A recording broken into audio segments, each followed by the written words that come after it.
What's up, everybody? My name is Coach Anderson, and welcome to the very first video of the school year. Today, we're going to talk about your first unit on the properties and changes in matter. More specifically, we're going to take a look at solids, liquids, and gases and talk about how they compare in terms of shape, structure, and kinetic energy. Now, before we move on, I want to quickly recap all the things we've done so far this year. Right? We started the first week of school with building our class social contract and then quickly talked about the engineering design process. Together within your table teams, you built paper airplanes and towers out of spaghetti sticks and marshmallows. During this past week of school, we took a look at your very first phenomenon on what happens when you bake a pizza. We're going to revisit that in a couple of weeks. You also got to observe a chemical change when we mixed baking soda and vinegar and saw the balloon inflate. All right, so we've done a lot of cool stuff. Now let's talk about what's next and what you need to know for our first unit. All right, let's kick this video off by talking about some important vocabulary words that you need to know. Now, you always have your vocabulary page in your notebook and in Schoology, but it's also on this handy dandy bulletin board in our classroom. Okay? We talk about the three states of matter as being solids, liquids, and gases. But what is matter? Well, matter is anything that has mass and takes up space. Okay? Another important vocabulary word for you to know is an atom. Okay? Atoms are the smallest, tiniest particles that make up everything around us. Okay? When we have two or more atoms that are chemically bonded together, we have a molecule. A great example of a molecule that you may know is H2O, water. Okay? It's two hydrogen atoms and one oxygen atom that's chemically bonded. And hopefully you drink water every single day. All right, the first thing that we're going to look at is the structure of solids, liquids, and gases. Now, I'm still learning how to edit these videos, so I'm going to hope that a picture pops up somewhere over here or somewhere in the video, okay? But what you'll notice is there's three circles, and in each one of those circles, there's a bunch of orange dots. Those dots represent particles. Now, in a solid object, the particles are packed together and in a fixed place, right? They all look nice and neat. You'll notice that in a solid, everything is compact and close, okay? So in solids, the particles are really tight and close together. In liquids, however, the particles are still close together, but they're not fixed in place. They can move around, right? So in liquids, the particles flow, right? They move a little bit. And lastly, in gases, the particles are far apart and there's no regular arrangement. That means that they just bounce all over the place. These particles just kind of flow and move and bounce and fly all around. Okay? So to recap, we have solids, which is where the particles are super close together, liquids, where the particles can flow and move around, and then gases, where the particles bounce all over the place, all around.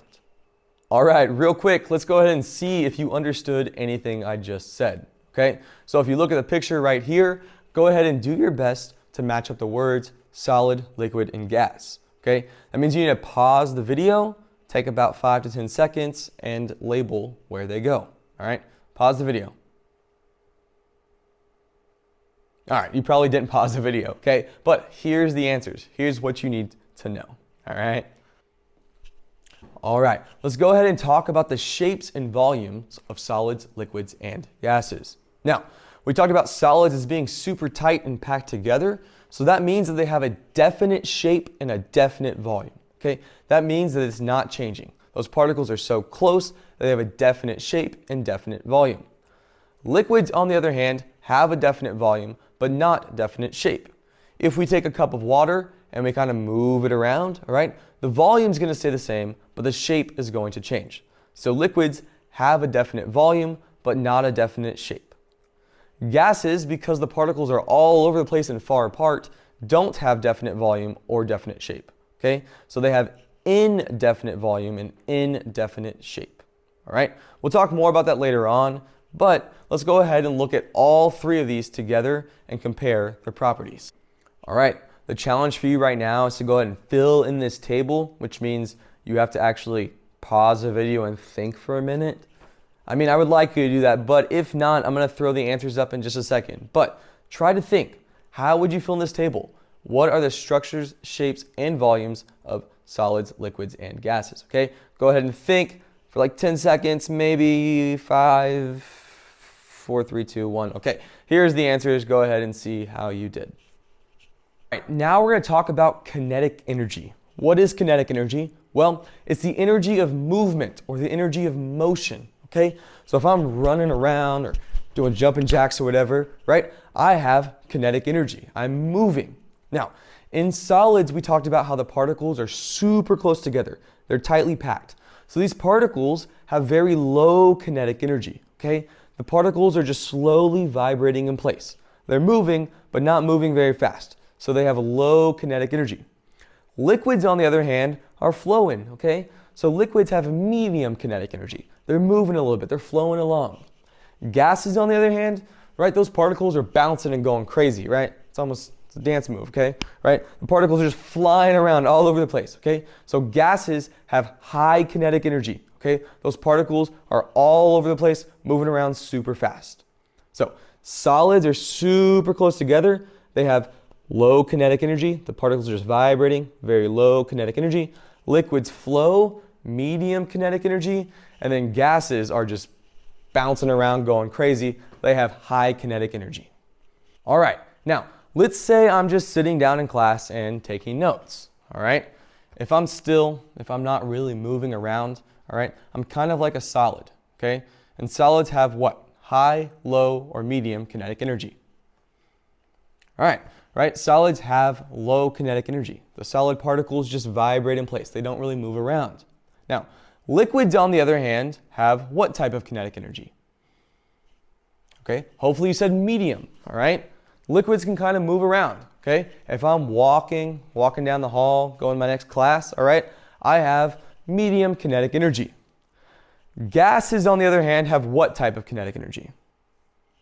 Okay, hopefully you said high kinetic energy, okay? Good example would be if I'm outside playing football or if I'm playing basketball or something like that, okay? I would have high kinetic energy, okay?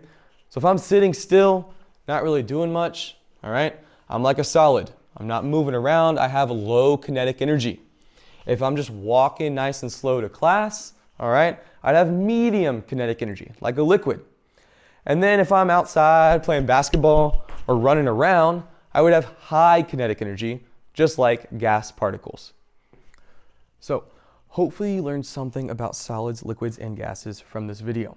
If throughout this week you feel like you're struggling or you don't understand something, please shoot me an email or stop by my classroom or come to academic coaching, all right? I'm here because I want you to be successful and learn everything that you need to know. I hope you have a great rest of your weekend, and I will see you on Monday.